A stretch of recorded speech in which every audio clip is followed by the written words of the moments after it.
numeral Sala de Prensa Blue.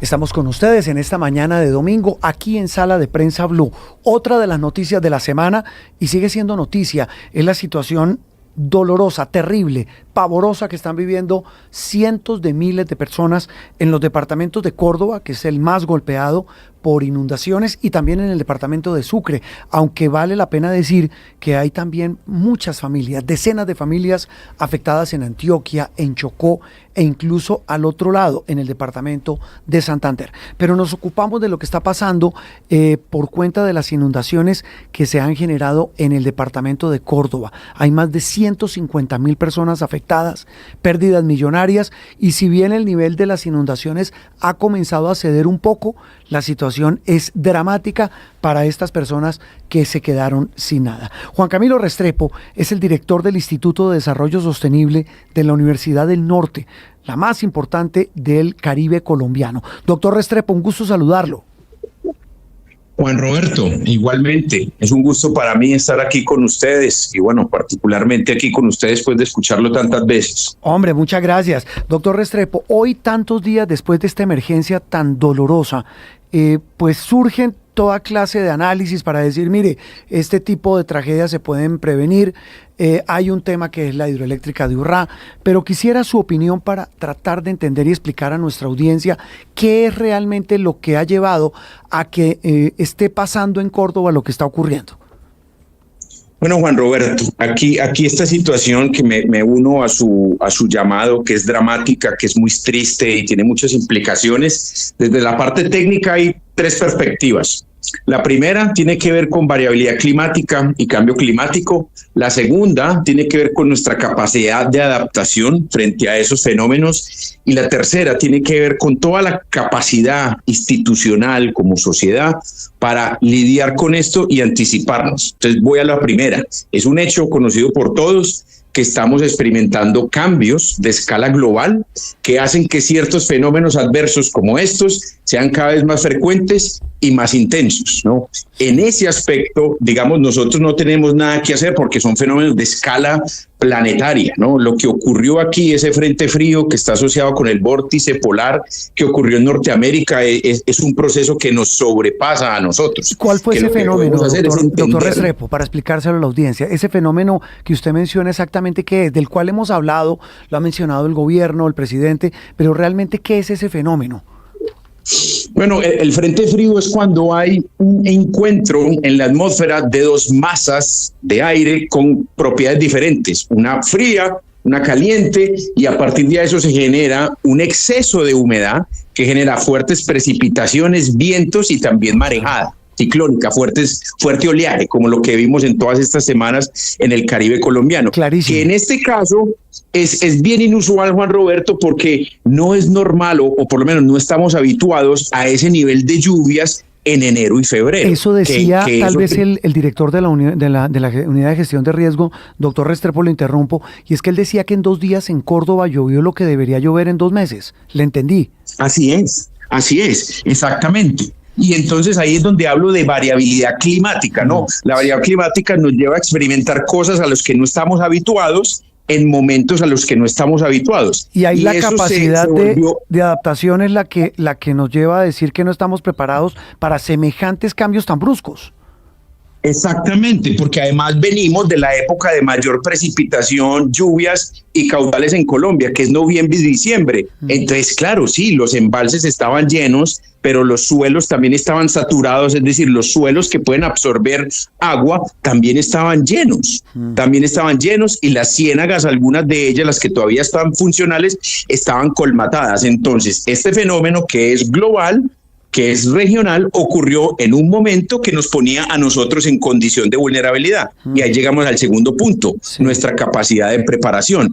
Entonces, el fenómeno no es culpa nuestra, nosotros lo padecemos, pero la forma en que lo padecemos sí puede variar dependiendo de cómo esté el terreno adaptado. Y ahí es donde entran los grandes interrogantes. ¿Ya? Primero, ¿hubo un sistema de alarma?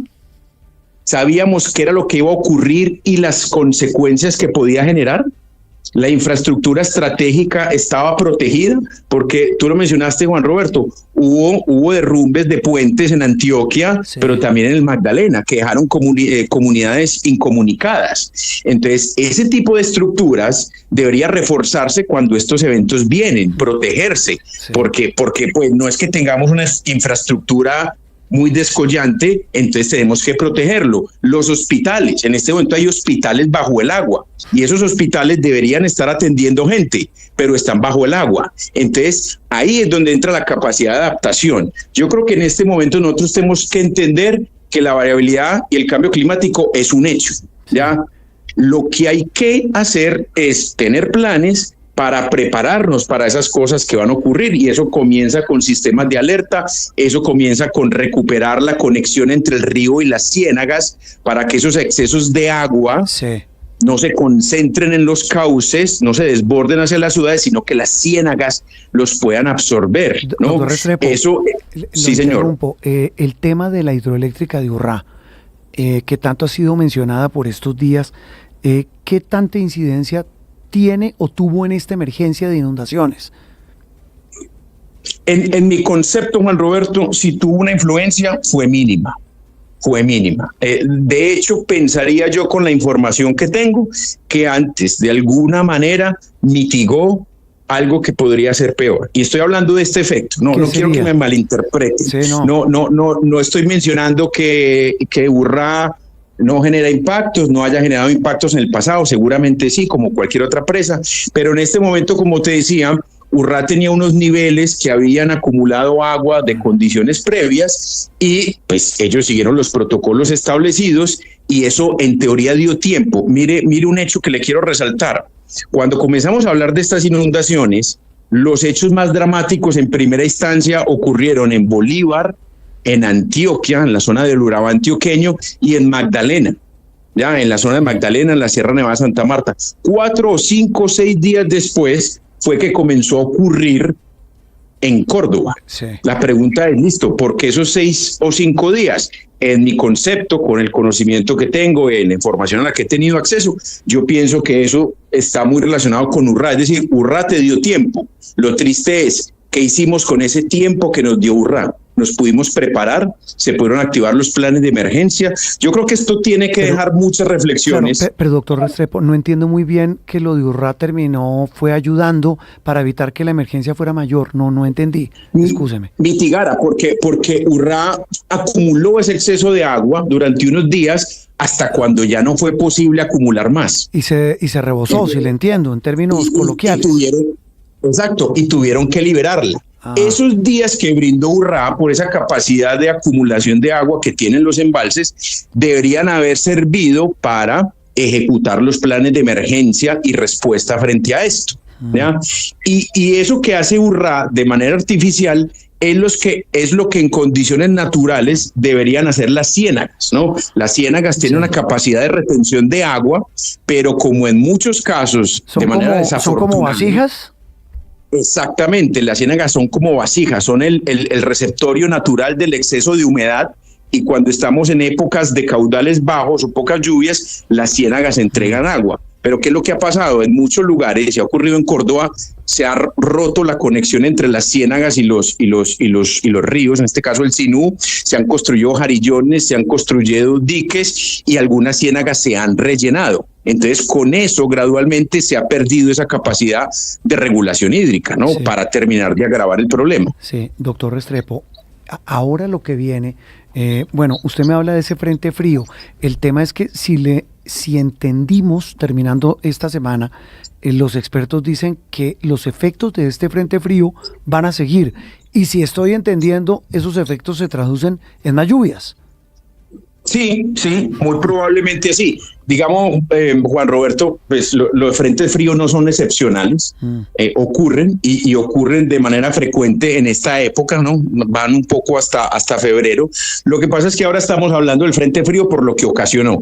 Entonces, digamos que la ocurrencia de otro frente frío no es para generar alarma, pero sí para ahondar en la reflexión. ¿Cuál sería el efecto de este frente frío en el Caribe colombiano particularmente, ¿no? Y qué características va a tener. Entonces, ¿a qué voy? Nosotros tenemos que fortalecer el sistema de alertas tempranas, de manera que cuando ocurra un fenómeno de estos, nosotros podamos identificar cuáles son las zonas más propensas a experimentar o inundaciones o fenómenos de erosión, etcétera, y así poder evacuar a las personas, poder proteger la infraestructura específica y que esto no se nos convierta en otro desastre. Ese tal vez es muy claro. Doctor Restrepo, la otra mirada de esta situación, además de las causas y de la forma como la afrontamos, el asunto del cambio climático, me gustó mucho su reflexión sobre que el tema no solamente de Estado, es como sociedad, cómo enfrentamos este tipo de cosas. Viene ahora lo más duro en el caso puntual de Córdoba, y es la recuperación. Después de una inundación tan pavorosa, tan grande, ¿cómo se recupera una región que vive de la tierra? Bueno, esa es una gran pregunta, seguramente para la cual yo no tengo respuesta, pero sí tengo un ejemplo, ¿no? Yo le mencionaba la importancia de la gestión del riesgo, ¿no? La gestión del riesgo es una disciplina muy amplia y en uno de sus pilares existe un concepto que es el ciclo de los desastres, ¿no? Ahora estamos como en la cuarta etapa, que es la atención, luego viene la recuperación y luego viene la rehabilitación. Y la rehabilitación está orientada a lo que usted dice, ¿cómo hago para recuperar la vocación de esta zona agropecuaria, ganadera, etcétera, a futuro, ¿no? Que es un asunto complejo. Pero mire, le voy a mencionar algo que seguramente usted conoce muy bien. Curiosamente, Colombia, en donde nos damos tan duro con todo, sí, tenemos uno de los mejores ejemplos a nivel mundial. Están todos los libros de geología ambiental de rehabilitación después de un desastre natural. ¿Qué es cuál? Y fue lo que ocurrió en el eje cafetero después del sismo del 99. Ah, mire. O sea, sí hay salidas, hay maneras de lograr esa resiliencia. Claro, porque recuerde usted lo que era el eje cafetero antes del desastre, que era una zona netamente cafetera, y en lo que se convirtió después del desastre. Siguió siendo cafetera, pero también implementó la vocación ecoturística. Un tesoro turístico, es el sitio más visitado de Colombia. Exactamente, incluso gente ya pensionada, no solo de Colombia, sino del exterior, vienen a vivir ahí. Entonces, ese desastre permitió que esa zona, que no tenía unas condiciones óptimas, se proyectara a través de una visión. Entonces yo creo que estamos en ese punto, ¿no? Y eso es lo que me molesta un poco, debo decirlo, de ciertas actitudes que se notan ahí, que los desastres usualmente nos deben unir, y aquí estamos en un debate profundo. No. Es que estamos en elecciones, doctor Restrepo, y eso en elecciones, aquí le sacan pelos a un bombillo, decía mi abuela. Bueno, no se preocupe. Eso a mí me pone muy triste, de verdad, pues como ciudadano y como profesional, porque en este momento deberíamos estar todos abocados a responder la pregunta que usted hace. Bueno, Córdoba sufrió. Listo. Exactamente. ¿Ahora qué? Vendrán recursos, y qué queremos hacer de Córdoba, ¿no? Que es una zona muy bonita y increíble. Es preciosa, la conozco y es una maravilla. Pues doctor Restrepo, gracias por ayudar a nuestra audiencia a entender más allá del registro del lamento. Me quedo con esto último de lo que está pasando en Córdoba y las causas de esas inundaciones y esa emergencia, porque tiene tanto de largo como de ancho. Le mandamos un abrazo, feliz domingo, muy amable. Igualmente, Juan Roberto, que esté muy bien. Muchas gracias. Estás escuchando Sala